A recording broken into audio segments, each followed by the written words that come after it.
Everyone, we are finally here to my Kingdom Hearts tier list. Now, this is ranked in a way of where they are my favorite Kingdom Hearts games to my least favorite, or just games I don't really care about or haven't played. Now, I would say this, I personally do not care for the Union Cross games, but I cannot say I'll have to put Dark Road and stuff in the don't care section. It's not that I don't care about the games because they do have story and whatnot, but it's just that I just don't have the effort to care about Union Cross, even though I know it's going to be important later. So, I'll begin with this. First of all, let's go to Kingdom Hearts VCast. That's what this is down here, this.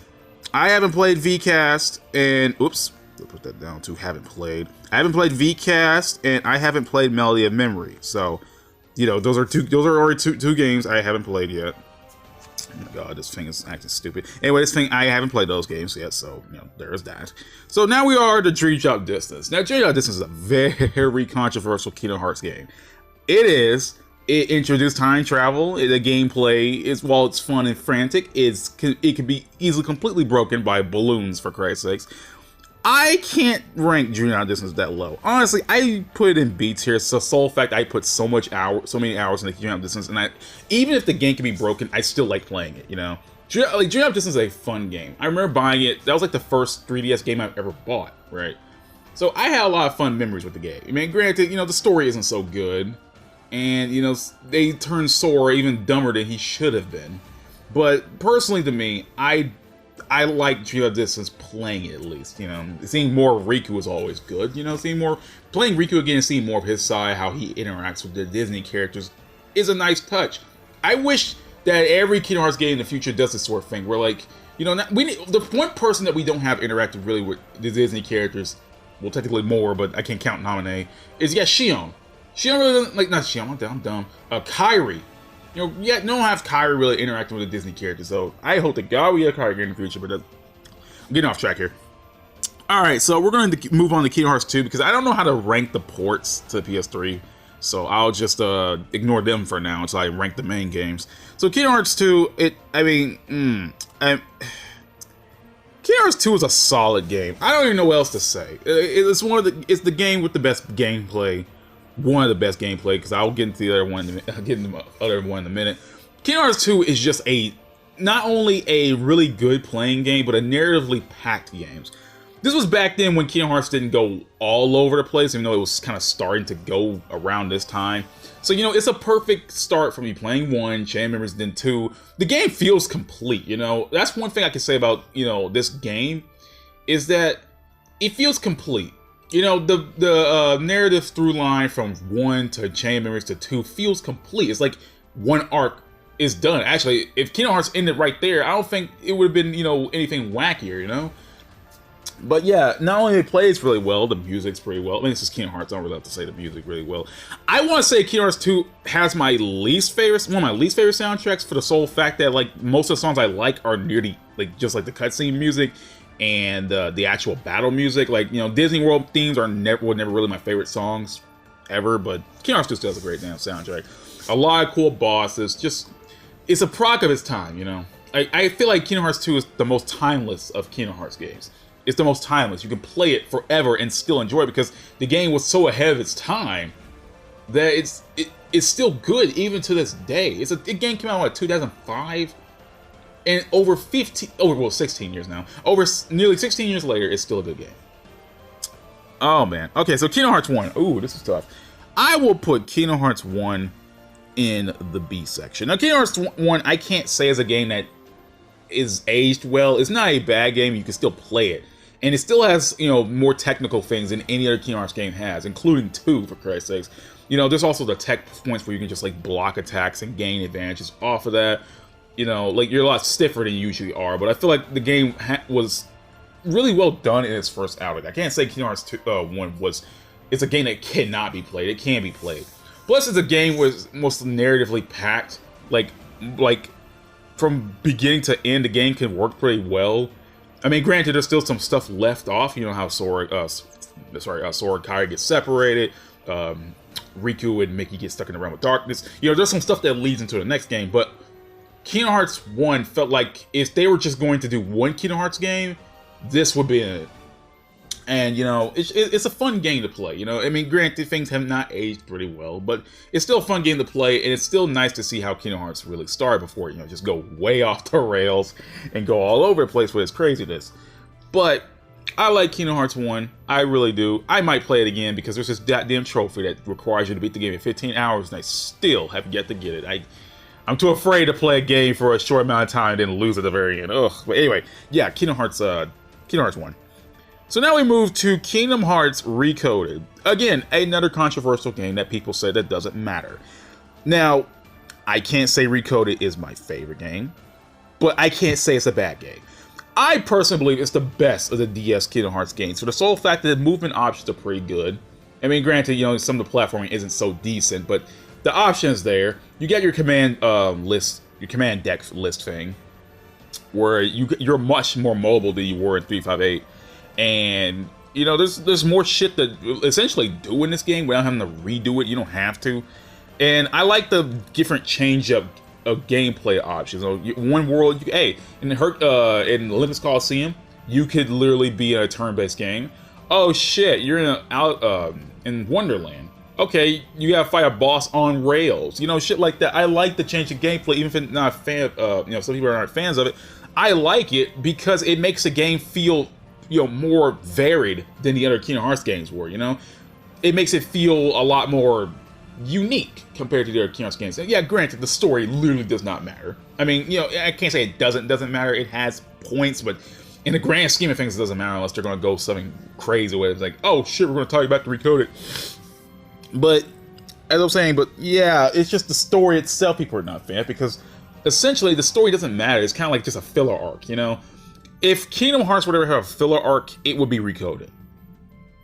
You know, honestly, the story really doesn't matter, and the story at some points kind of gets, you know, Kingdom Hearts people call Kingdom Hearts cringe on sometimes, and while I don't like saying the word cringe to associate with Kingdom Hearts, Recoded story is a little, like, I don't want to say cringe, but it kind of is, you know, it's kind of dumb.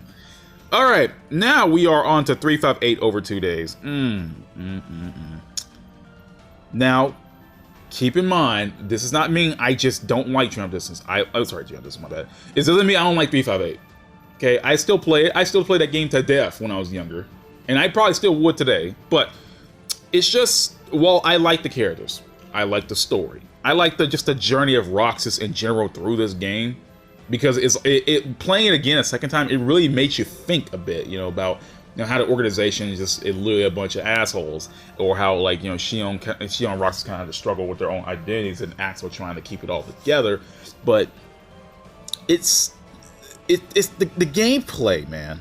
Now the gameplay is serviceable for a DS Kingdom Hearts game. I will say that the game, you know, doesn't look too well, but the fact they managed to fit a whole Kingdom Hearts game on the DS and in 3D says a lot to me, you know? The fact that they kept some cutscenes where in Recoded they had to, like, essentially put them in, like, slideshow formats for characters don't really have full-on 3D cutscenes. That's an achievement, I believe, that deserves some merit.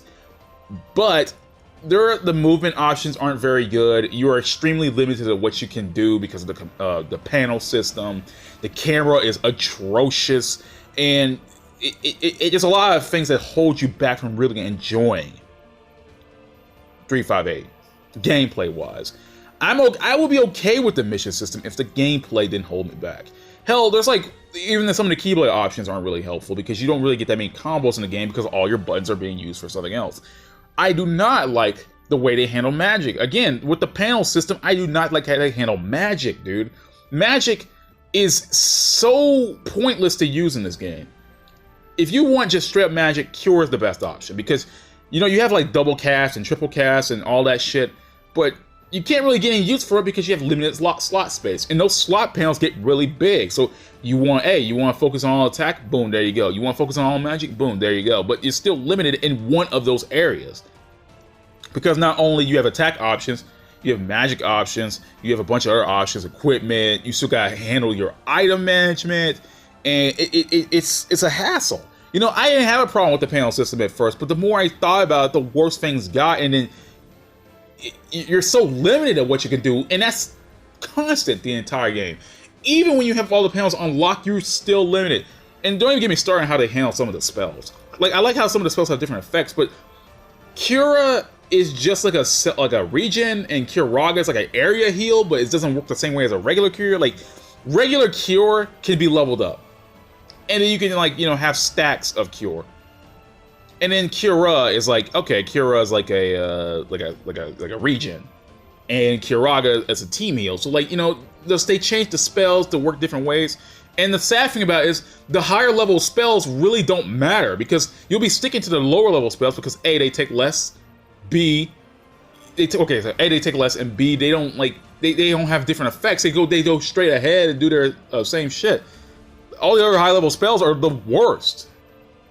But yeah, I'm sorry for ragging on 358 for so long. It's just the gameplay itself holds everything back. But I do like Xion. I do like Roxas. I do like the characters. One thing I wish they did was more with the organization, because you really don't get to know them much, and half of them get wiped out in a chain of memories anyway. You don't get to spend much time with the organization in this game, which is a bummer, because that's like you're spending the whole time in the castle. And honestly, I don't like how they handle the Disney worlds. I kind of get their going around and stealth and whatnot. They're not supposed to be seen because of world order and shit like that. But honestly, it just makes the Disney worlds feel even more pointless than they should be. I get it, but it feels like just a backdrop for whatever reason. But yeah, Birth by Sleep. Birth by Sleep is a favorite of mine. Now, granted, as I said before, Birth by Sleep's gameplay isn't loved by everyone. A lot of people think Birth by Sleep is one of the worst Kingdom Hearts games, but I personally don't think so. Granted, you can break the game, but I like the fact you can.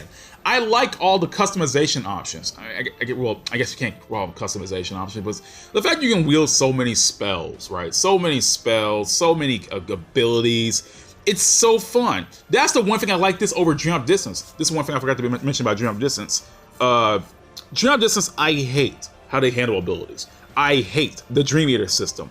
If the Dream Eaters are fine, it's just the fact that they attach abilities and you can only have a certain amount of abilities at a time. Now, granted, support abilities can be kept permanently, but not abilities like Magic Haste or Attack Haste or shit like that. You can't do that in Dream Up Distance, and I hate that so much, man. Like, I hate it. And again, some of the bosses in Dream Up Distance just suck. I'm sorry to go back to Dream Up Distance to rant, but like Dream Up Distance bosses, Wargoyle sucks. Pelican sucks. Young Xehanort, I hate that boss fight. I hate it so much. And like, shit, don't make me complain about this. Makes me want to drop Dream Up Distance lower, but nah. But anyway, back to Birth by Sleep. Okay, so Birth by Sleep. Yeah, I like the command deck. I mean, granted, it's not everybody's favorite, and granted, you can really break the game with the command deck by just loading a bunch of attack haste and shit. But I like that. At least you have the option to do so. At least you have the option to get these lucky strikes and shit in order to increase the odds of your chances to get like drop rates higher. Now, they had a lucky system back in other Kingdom Hearts games, but they don't work as well as they do in this game. You can also get abilities like EXP Walker, which is extremely helpful if you want to level up your character higher and shit like that. Because Birth by Sleep and Dream Up Distance have terrible ways of leveling up your character. The grind is nearly impossible. One time I managed to get Terra level to 99, and it was a drag as hell. Dream Up Distance and Birth by Sleep have terrible leveling up systems. Really bad scaling with their level ups. But I like Birth by Sleep. I do like all the characters. I even like Terra. And everybody's like, oh, Terra's dumb, blah, blah, blah. But you know what? I can't call Terra stupid as hell, because at least he knows what he's doing is wrong and tries to make up for his actions and shit like that. And he knows what he's done wrong. And it's not like he does stupid things and pretends that he didn't do anything stupid. When he knows he did something wrong, he tried to go fix it. For a prime example, the shit where Beauty and the Beast, not Beauty and the Beast, I'll say Beauty and the Beast, Snow White, he knew he effed up and tried to go fix it. That makes sense. So yeah, and at the end of the game, he acknowledged that he screwed up. It's not like he did something stupid and just let it go. He acknowledged he screwed up. And he paid the price for it. I don't see how I can constantly blame Terra when he does some dumb shit and paid the ultimate price for it. It's not fair to say, oh, well, shit. Terra did this dumb shit, and there you go. He just let it go. But no. But anyway, Birth by Sleep. Birth by Sleep also introduced one of the best characters in the series, that being Aqua. I never really was the biggest fan of Aqua at first, but over time, I was like, man, I really feel bad for this character. She's just trying to keep everything together, and she's not able to do so. And, I like Aqua. I really do. I like Aqua. Everyone likes Aqua. A bunch of people like Aqua. There's a reason. You know, characters like Kairi is what people want her to be. Like, Aqua is someone people want Kairi to be. This badass female Keyblade wielder. Shion became a badass female Keyblade wielder. I also like Ventus too. You know, Ventus isn't my favorite of the Birth by Sleep trio, but I personally like him too. I mean, he's just a peppier. If ARCSYS was a peppier, happier person, that would be Ventus. I mean, granted, you know, he also paid the ultimate price by fusing with Venus and the Keyblade business and, you know, going to sleep for a decade. But the point is, I mean, shit. I mean, the one thing that gets me about this game is that the fact that no one wins. You know, everyone pays the price in this game. And it's sad. Honestly, it's really sad because the game, like, we already know that these characters don't survive past Birth by Sleep. Well, I mean, they technically do now, but back when Birth by Sleep came out and everyone essentially, you know, oh shit, Terra gets his body taken over. Oh shit, Ventus goes into a sleep coma. Oh shit, Aqua tries to go help them all out and can't because she gets sent to the Realm of Darkness. It's depressing, honestly. The game has a sad end, but it's like hopeful at the end of the day because they'll know that, hey, Sora will save them, and he goes on to do it. Like, one thing I like about Birth by Sleep is the endings they get, because it's like one of the saddest endings. Every Kingdom Hearts game mostly ends in some kind of messed up way, and Birth by Sleep, I think, was the darkest end. Yeah, man, like, I feel like it's sad. And yeah, it's sad. It's sad. Okay, so 2.8. Now, I'm essentially thinking to count this as 0.2 because Dream Distance is also part of the 2.8 package. So I guess 2.8 is 0.2. 0.2, I will give a B. It's a tech demo. It's not a full game, so I can't really rank it any higher than that. So it's only like a 2 to 3 hour romp with Aqua. Now, Aqua is really fun to play. I am not a fan of fighting the Demon Tide a bunch of times, and on critical mode, this game literally is nearly unplayable. Like, on critical mode, this game is nearly unplayable. Now, I've played it and I've beaten it, but don't even ask me to try to do the other objectives on critical mode. And the funny thing about it is, some of these objectives do require you to do more of this shit on critical mode. I do like Aqua, the fact that she gets some kind of customizables. Now, granted, they're not really anything extremely cosmetic, but the fact that you can change your little blue tassel things, and the fact you can change you can give her ears and wings and shit like that. I mean, it's not much, but it's something, you know what I mean? The story of Aqua being trapped in the realm of darkness and how it's eating away at her psyche is also dark as shit, and something Kingdom Hearts never really has done ever. Now, Kingdom Hearts does go to, like, you know, the mental states of the characters and shit like that, like how we're dealing with ARCSYS, but this is where it goes full on just sad, straight up, the entire game. Aqua has been trapped in this place for a good 10 years. She doesn't know how to even function anymore. She's barely holding on by a thread, moving around, just walking the endless darkness. And it's sad. It's really sad to see this Aqua, you know, this nice, happy mother figure-like character, just break under the pressure of just being isolated like this. And it's really, really sad. And I mean, there are some choices that this game made that were weird. Like the Mickey thing where he just loses his shirt to the Demon Tide. Which, I mean, I get it. It holds continuity with Kingdom Hearts 1, but at the same time, it's like really, really, really stupid and really unnecessary no more. I get it, but why? There's also that retcon that had to do with, like, telling Aqua about Sora despite her going through the blank point scene. Like, Mickey tells Aqua about Sora, and I'm like, why would you do this? Blank Points is one of the most beloved, I think it's the most beloved Kingdom Hearts scenes ever, because it was so good. Blank Points is so good. It's so good. And I feel like 0.2 just had that shit on it, dude. Like, why? It was like one of the best things ever written. Like, shit. It's one of the best things Kingdom Hearts has ever written, for Christ's sakes. Like, god damn it. But yeah, 0.2 is a pretty damn good game. I haven't played it in forever because I had no reason to, but I might boot up again if I ever get some space on my PS4 spaced out. But yeah, it's a good tech demo. And if this was it was said that this was supposed to be the intro to Kingdom Hearts 3, but honestly, if this was still the intro to Kingdom Hearts 3, I wouldn't mind to it. You get to play as Aqua for a little bit, and the impact of her turning to the darkness would hit a lot much harder. Alright, now we move on to, I think that's Rechain of Memories? Yeah, that's Rechain of Memories. Rechain of Memories! Honestly, whoops, messed that up. Honestly, Rechain of Memories, god damn it. Honestly, oh my god. I can't hit it. Okay, All right, let's try this again. Okay, so I forgot to rank Kingdom Hearts 3, but I'll get into that in a minute. Okay, so let's do Rechain Memories. Rechain Memories, I will put you in the C section. C section, but that's not funny. But anyway, yeah, I don't know. I don't know about Rechain. Rechain is not a bad game. By any means, I like playing the game. Hell, it's one of the fastest Kingdom Hearts games I've ever completed.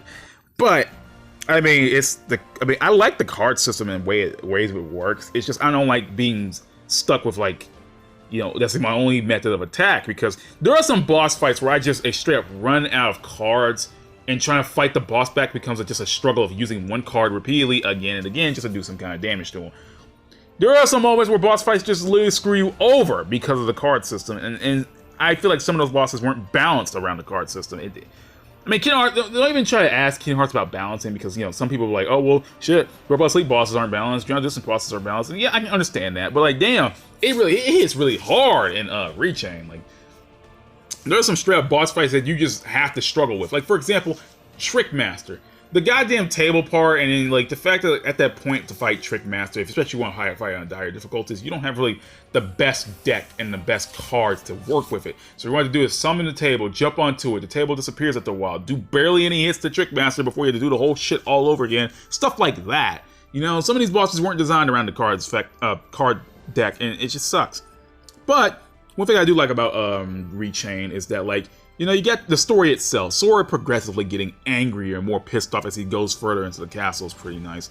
Like, his actual relationship with Donald and Goofy is actually taking a big hit because his memories are being tampered with.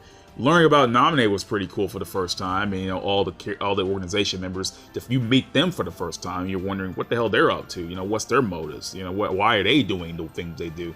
And I feel like, you know, Rechain is one of the darkest Kingdom Hearts games because, first of all, there's Axel literally assassinating Vexen, just for the hell of it. Just for the hell of it. And then you got, like, what else? You got the thing of memory tampering. You see Sora in his most angry, aggressive mode, essentially, yet.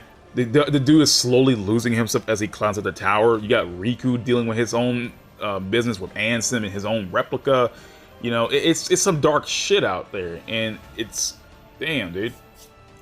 Just damn. But yeah, it's not like I don't like playing Rechain Memories. I'll play it again when I get the chance to, but I don't know, man. It's just like Riku, like going to Riku's side story, Reverse Rebirth, it's like so pointless because like you're only limited, you're super limited with Riku, his card deck, because he's as a pre-made deck, which I just don't like. Like, the game was already a hassle to play with what limited cards you had, but now playing as Riku with a limited deck kind of bothers me. But hey, you get Sonic Blade, you can literally break the game. So that's one benefit I get out of this. You can break the game. I love it when you break games. Like, sometimes I don't, sometimes I do. Kingdom Hearts is the best game to break games. Alright, Kingdom Hearts 3. Now, if we're talking about Kingdom Hearts 3 Remind, there you go, S rank. Look, I was not one of the people who were really up in arms about, oh my god, Kingdom Hearts 3 is the worst Kingdom Hearts game. I feel like people saying that are just dumbasses, really. Like, saying that Kingdom Hearts 3 is the worst game is really, really bad. I mean, it may not be your favorite, fine, but saying it's the worst game, that's dumb. But hey, taste is subjective here. Taste is subjective. But Kingdom Hearts 3 is a fun game to play. The Disney worlds are the best they've ever been, with the exception of the Frozen world, because F that place. I do not like what they did with Frozen. It's just a generic snow level. I like the music and going up the level, but like, I mean, you're going up the level, you get knocked down, you get trapped into an ice labyrinth, you get out the ice labyrinth, you go up the level, you get knocked back down, you go up the level again, you gotta fight a boss, blah, blah, blah, blah, blah, blah. Yeah, Frozen was terrible, dude. But all the other worlds I personally like. I love San Francisco. Some people don't like San Francisco because it's just a big box, but I love it. Big city levels are my favorite thing in just video games in general. Like the big-ass city level where you just roam it. And I love it, dude. But Kingdom Hearts 3, yeah, I understand it's controversial, like really controversial. I get it that some people are mad that all the major story bits were pushed to the end of the game. And yeah, I still have a problem with that. I still don't like the fact that they didn't sprinkle most of the major story bits throughout the game and kind of shove it all at the very end for some big war battle. And you feel it's so like one after another moment. Like, you get to the Keyblade Graveyard, Xehanort arrives with his goons there. You fight them all, you fight just Terranort off. Everyone gets wrecked by Terranort. Sora literally goes back in time to prevent these events. Then you gotta do it again, run off to like freaking fight all the organization members 3 at a time, and then reunite everyone's trios together. Then fight Xehanort's triples, like the triple Xehanorts. Then Kairi dies. Then you gotta go to Scala, fight, you know, it's just too much, you know? It's a bunch of shit slammed at the end where it could just easily been sprinkled.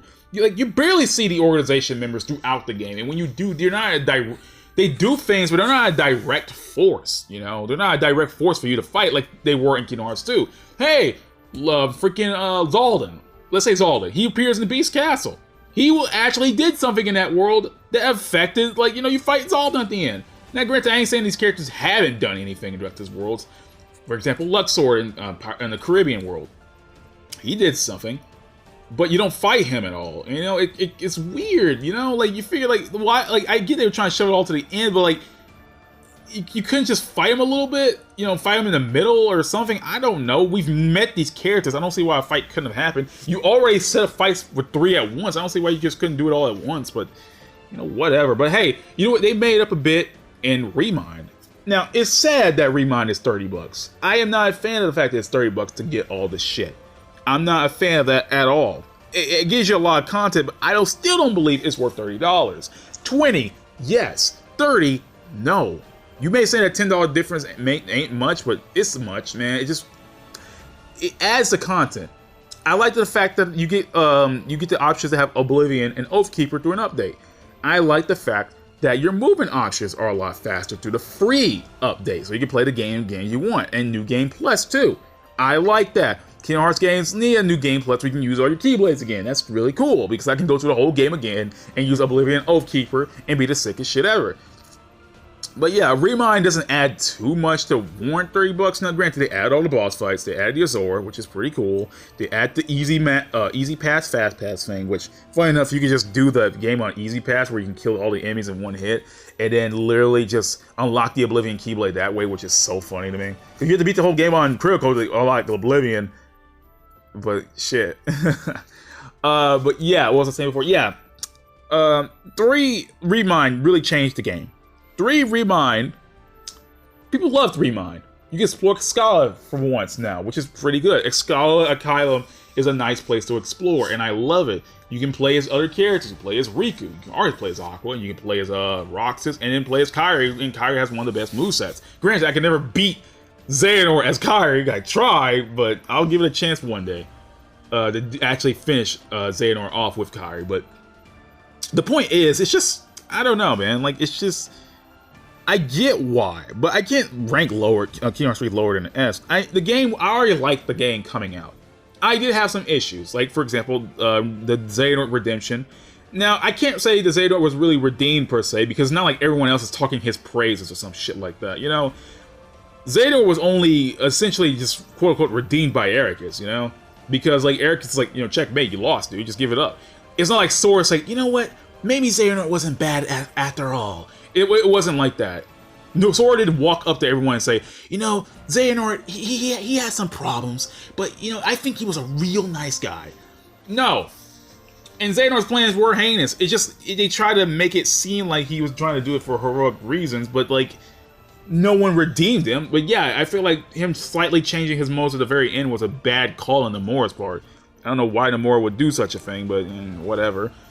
The point is, no one redeems Xehanort but ARCSYS, and ARCSYS and Xehanort were already old war dudes anyway, so they kind of just like, F it. It doesn't matter. It's like everyone else, like, Xehanort really ruined everyone else's lives, and it's not like, and they forgive him, freaking, they still pull off his evil bullshit and Melody of Memory. So it's not like Xehanort's completely redeemed, it's like some people think. No, they didn't redeem Xehanort. He's still a piece of shit. Even when he's dead, he's still an asshole. But yeah, Kingdom Hearts 2 was pretty fun. Kingdom Hearts 3 was pretty fun. I love the Disney worlds, honestly, except I can't say Frozen's world. But yeah, the worlds are pretty fun. Playing as Sora is like the best he's ever felt, especially with the free update where he's a lot faster and more mobile now, thank freaking God, because, you know, going back to pre-patch Sora trying to play that again, I was like, oh my God. I had never expected him to be this slow. But yeah, I like Kingdom Hearts 3. I really do, and I wish some other people did too, but you know, I definitely understand why. And plus, it has the best damn soundtrack in the series. Don't at me here. Anyway, now we move to Chain of Memories, the Game Boy version, Chain of Memories. Again, I'll put it in C. Honestly, it's a serviceable Kingdom Hearts game on the Game Boy. It's not a bad game. Honestly, it's not a bad game at all. But I mean, there's no reason to play this game again once you've already played Rechain, unless you want to play it. Like, the one thing I'll give this game praise for is they were able to fit those cutscenes, you know, those cutscenes from Kingdom Hearts games into a DS game, into a Game Boy game. It's really, really cool. But that's all I'll give the game. But yeah, that's it. And now we sorry. Now we move to the ports. Do I even need to rank the ports? Honestly, do I even need to rank the ports? Like, I'll rank the port of like 2.5 at the bottom, like of C, because it has a lot of problems. You know, loading times are a pain in the ass. Funny enough, some of those loading times are actually kind of beneficial to you, because like shit, like the Sora's trying to go to his dry form and you are invincible during that. You know, it's kind of cool, but honestly, the port wasn't really well done. The load times are pretty atrocious. The game could crash often. The 2.5 port was not very good. It wasn't very good. They added HD to it and all, but it wasn't a very good port. And I don't know about 1.5's port. It's been a while since I played that version of the game, because if you're talking about the PS4 ports to these games, they're pretty good. If you're talking about the PS4 and Xbox One ports to these games, they're pretty good. But since this thing's only really counting the PS3 ports, as far as I'm aware of, they're pretty low. But the PS4 ports, pretty good. But yeah, that's it. That's it in my tier list of Kingdom Hearts games. Yeah, it kind of sucks, because like Dark Road and Union Cross are essentially one and the same at this moment. So yeah, I'm just gonna put that in the no care section. I haven't played Melody of Memory yet, and I haven't played VCast. I don't know how I'll ever do it. D is 358. In the C section, we have Recoded, the 2 Chain games, and the 2.5 version of the games. For B, we got Dream Up Distance, Kingdom Hearts 1, 0.2, and the 1.5 port of Kingdom Hearts 1, and Reach Chain Memories. Then we got A, which is Birth by Sleep, and then S, we got Kingdom Hearts 2 and Kingdom Hearts 3. So yeah. Also, I don't know, man. I feel like something's off about this list. I mean, maybe I should pick Kingdom Hearts 1 higher? Nah, I feel like it's I know people are going to get in my ass about Birth by Sleep being high up. I already know people are going to get in my ass about that, but I don't care. But yeah, see you all next time, everybody. Peace out and goodbye.